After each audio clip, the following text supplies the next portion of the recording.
I'm standing at the grave of Emmett Till, murdered on this day, August 28th, in 1955. Emmett was visiting relatives in Mississippi when he was lynched for supposedly violating one of the most strictly guarded boundaries of not only the Jim Crow era South, but also America generally, that existing between a black man and a white woman.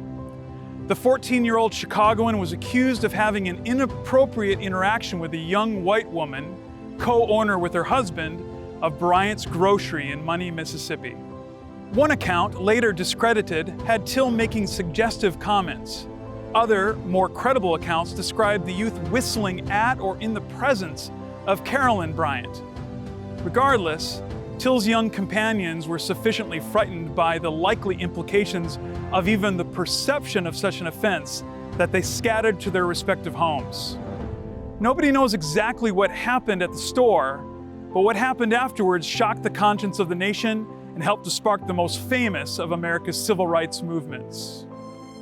Upon learning of Till's interaction with his wife, Roy Bryant, with help from his half-brother, kidnapped Emmett from his uncle's home in the middle of the night, beat him savagely, shot him, and threw his body in a nearby river, weighted down with a fan from a cotton gin.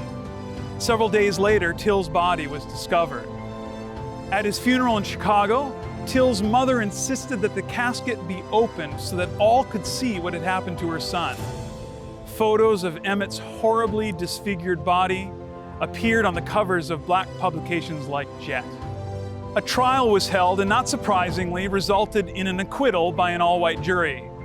Roy Bryant would later sell his story of the killing of Emmett Till to Look magazine, earning him and his half-brother several $1,000s.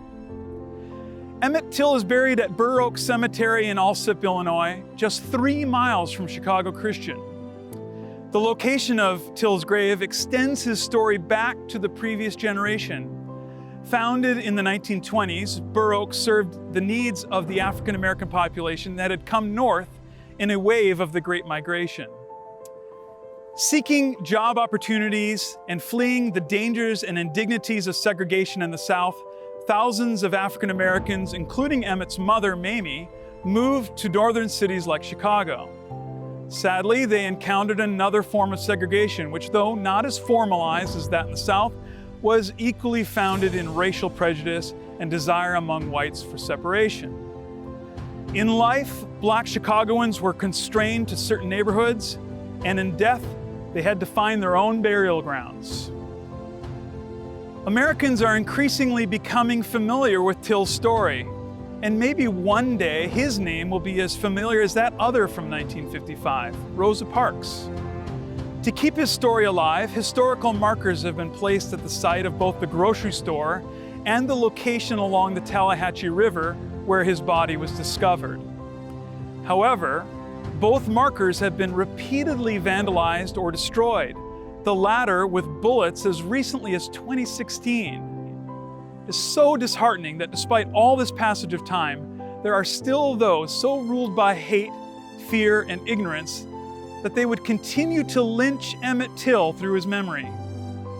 From his mother's move out of the Deep South and the creation of this cemetery to our remembering him today, Emmett Till's story spans nearly 100 years. It reminds us of those famous words of kings, that the arc of the moral universe is long, but it bends towards justice. How could we meaningfully respond today?